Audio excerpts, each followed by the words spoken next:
बिस्मिल्लाहिर्रहमानिर्रहीम।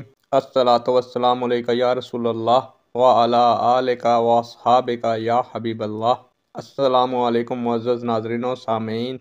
उम्मीद करता हूँ कि आप सब अल्लाह के फजलो करम से ठीक हैं और अल्लाह ताला से दुआ करता हूँ कि अल्लाह ताला आप लोगों को खुश व खुर्रम रखे और आप लोगों की तमाम तकालीफ परेशानियों को दूर फरमाए।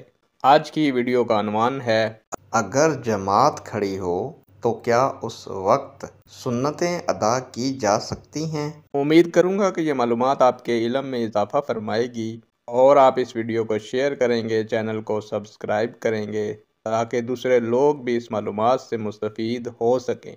बढ़ते हैं वीडियो की जानिब। मुअज़्ज़ज़ नाज़रीनो सामीन, अगर फजर की जमात खड़ी हो जाए और नमाजी को यकीन हो जाए कि सलाम फेरने से पहले पहले सुन्नतें अदा कर लेगा तो उसे पढ़नी चाहिए, और अगर पता हो कि सुन्नतें अदा करना मुश्किल है, इतनी देर में जमात फौत हो जाएगी यानी जमात ख़त्म हो जाएगी, तो वो सुन्नतें अदा ना करे बल्कि जमात के साथ शरीक हो जाए और फिर सूरज तुलू होने के बाद इशराक के वक्त सुन्नतें अदा करे। लेकिन ये हुक्म दोस्तों सिर्फ़ फजर की सुन्नतों के बारे में है, किसी और नमाज की सुन्नतों के बारे में नहीं, क्योंकि फजर की सुन्नतों के बारे में जो ताकीद हदीस मुबारका में आती है वो किसी और सुन्नतों के बारे में नहीं आई।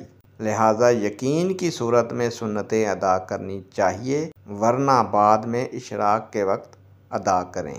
नमाज फजर के फ़ौरन बाद सुन्नतें अदा करना जायज़ नहीं है। हज़रत आयशा रज़ी अल्लाह ताला अन्हा से मरवी है कि हज़ूर अलैहिस्सलातु वस्सलाम ने इरशाद फरमाया कि फ़जर की 2 रकत सुन्नतें दुनिया और उसमें मौजूद हर शय से बेहतर हैं। सुबहान अल्लाह। नेक दुआओं के साथ आपसे इजाज़त चाहूँगा। अल्लाह ताला आप लोगों का और मेरा हामी और नासिर हो। अल्लाह हाफिज़।